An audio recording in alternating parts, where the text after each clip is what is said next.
So a question that came up at our Flow meetup here in Düsseldorf is people want to be very efficient these days. So they ask like, can you apply the Pareto Principle to Flow? Like, what are the 20% of things to do to get 80% of flow?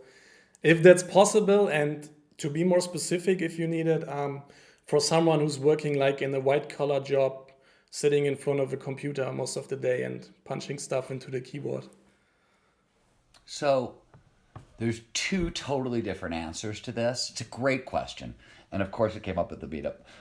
It makes sense. And there's so, and I'm going to give you the like heavy no, and then I'm going to give you the softer yes. But the heavy no is this: shut the fuck up. Like, are you kidding me? It's like people coming up to me, what are the 3 things I can do Monday morning? Shut the fuck up. Like, this is what I know for sure.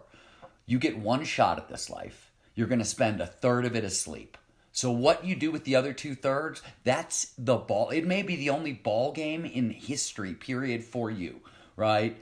So forget about the 3 things you can do Monday morning, the 82. This is optimal performance. This is the biology of high performance. This is what we're wired for. So if you are really happy being mediocre, then I am more than happy to give you 3 things you can do on Monday morning, and you can just start doing them. If that's what you want out of this world, great, fantastic. But I'm really not interested. The people I'm interested in working with are going to fight every moment of every day to put everything they possibly have into the day. I want to, like, at the end of the day, I want to collapse into bed because I have nothing left. I've spent it all on my day. And I want to do the same thing the next day and the next day and the next day. And those are the people I'm interested in.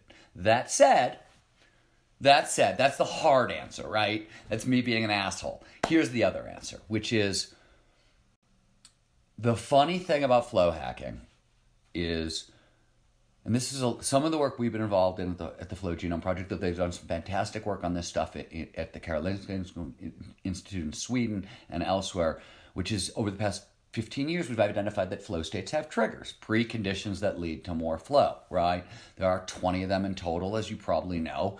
And, not everybody is going to be susceptible to everyone, right? That's why we have the flow profile on the Flow Genome Project website, that diagnostic. But what our research has showed, what our training at Google has showed, what the surveys and the studies we've run around flow fundamentals, our training course, which is built around these triggers and whatnot, it shows that this stuff is unbelievably trainable. We're seeing on average in flow fundamentals, for example, a 70% bump in 7 different correlates for flow. 7 different metrics, each jumping on average 70%. This is 900 people have taken this surveys, on both ends. So it's a decent sized data set. It's not fantastic, but it's a decent sized data set. And it's not because our Kung Fu is so great. I mean, I think our Kung Fu is fantastic, but whatever. It's that this stuff is really easy to train. And it's really easy to train because we're all hardwired for it, right? This is how we perform this way.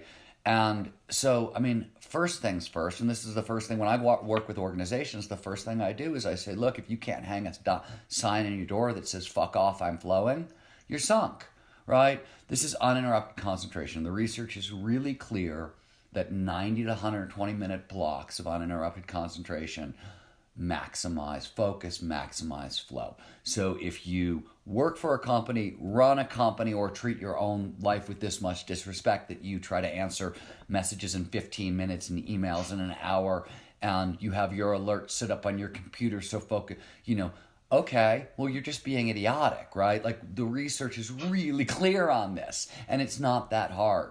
We need uninterrupted focus to be at our best. Okay, that's, so for 80-20ing anything, well, that's got to be the very first thing we do is, you got to build your life around flow. And the best way to do it is to say, the hardest thing I got to do today, whatever it is, I'm going to spend 90 to 120 minutes on it. I'm going to block out all distractions, right? I mean, it's, again, this stuff isn't super sexy, right? It's really stupid simple. And most high performers will go in the same direction naturally, right? Peak performers are going to have 90 to 120 minutes blocked out in their schedule anyways. They're going to move in that direction naturally because we're wired for it. So, that's, a simple one.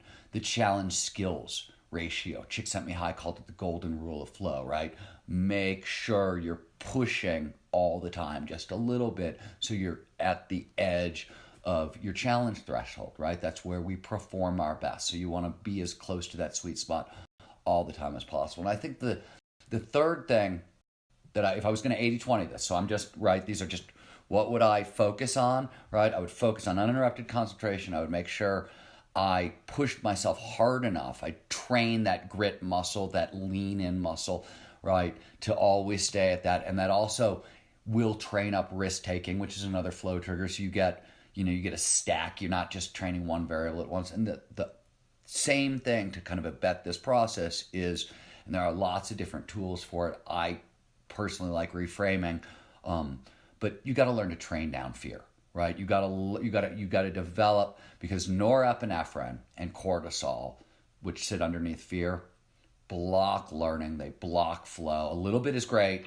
Too much, and you're so right. That's what the challenge skills sweet spot is, right?